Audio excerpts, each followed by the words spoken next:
9 pada abad ke-14, kawasan Bayan lepas. Sebenarnya apa sejarah di sebalik adat perpatih ini? Adat perpatih saling berkait dengan adat Temenggung yang diamalkan di negeri-negeri lain di Semenanjung. Sejarahnya, adat perpatih ini diasaskan oleh Datuk Perpatih Nan Sebatang. Sementara adat Temenggung pula diasaskan oleh abang tiri beliau bernama Datuk Ketumanggungan. Mereka berdua berkongsi ibu yang sama bernama Puti Indo Jelita. Sementara ayah Datuk Perpatih ini adalah seorang penasihat diraja bernama Cati Bilang Pandai, dan ayah Datuk Ketumanggungan pula adalah seorang raja bernama Datuk Seri Maharaja Diraja, seorang raja di kawasan Gunung Marapi, sekarang berada di Sumatera Barat sebelum kedatangan Islam di Nusantara. Oleh sebab Datuk Ketumanggungan ini keturunan diraja, maka secara tidak langsung dia menerapkan sistem aristokrat dalam pentadbirannya. Hal ini bertentangan dengan jiwa Datuk Perpatih sendiri, yang mana dia berjiwa demokrasi. Maka mereka berdua berbalah sehingga pernah mencetuskan satu perselisihan dalam satu hukum,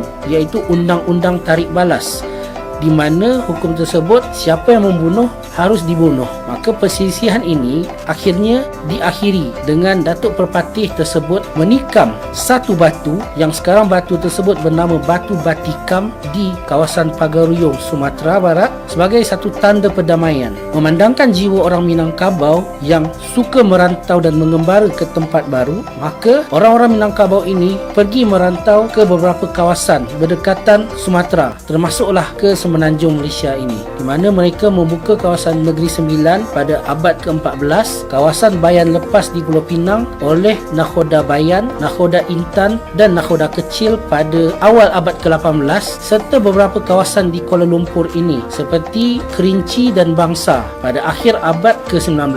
Secara tidak langsung, orang Minangkabau tersebut yang datang merantau, mereka membawa budaya dan adat resam dari tempat asal mereka di Sumatera, termasuklah makanan yang kita selalu makan terutamanya semasa raya ini, iaitu rendang, di mana pada asalnya rendang tersebut dibawa oleh para perantau kerana rendang tersebut bersifat tahan lama dan boleh dimakan begitu sahaja. Mengenai suku-suku di Minangkabau ini, di Negeri Sembilan terdapat 12 suku, sementara di Sumatera Barat pada asalnya terdapat 4 suku utama sahaja, iaitu bagi yang mengamalkan kelarasan Koto Piliang atau adat Temenggung yang kita kenal di sini, mereka hanya ada 2 suku utama, iaitu suku Koto dan suku Piliang. Dan juga kepada kelarasan Bodi Caniago yang kita kenal sebagai adat Perpatih tadi, ada 2 suku utama juga, iaitu suku Bodi dan suku Caniago. Dan akhirnya keempat-empat suku ini berpecah sehingga kedatangan Islam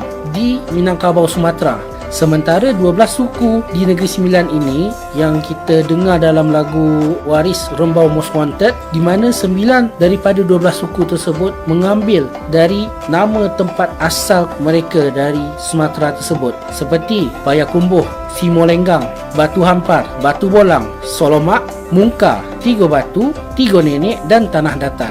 Malahan, Tanah Datar itu sendiri adalah satu negeri tempat asalnya kerajaan Pagaruyung, iaitu kerajaan terakhir di Sumatera Barat. Secara tidak langsung, pengaruh Minangkabau telah berada di Nusantara ini, bukan sahaja di Malaysia ataupun Indonesia, malahan sampai juga ke Singapura. Seperti Presiden pertama Singapura iaitu Yusof Ishak, pencipta lagu kebangsaan Singapura, Majulah Singapura, iaitu Zubir Said, kedua-duanya adalah orang Minangkabau sendiri. Dan juga yang di-Pertuan Agong pertama kita, Tuanku Abdul Rahman, mereka semua berdarah Minangkabau.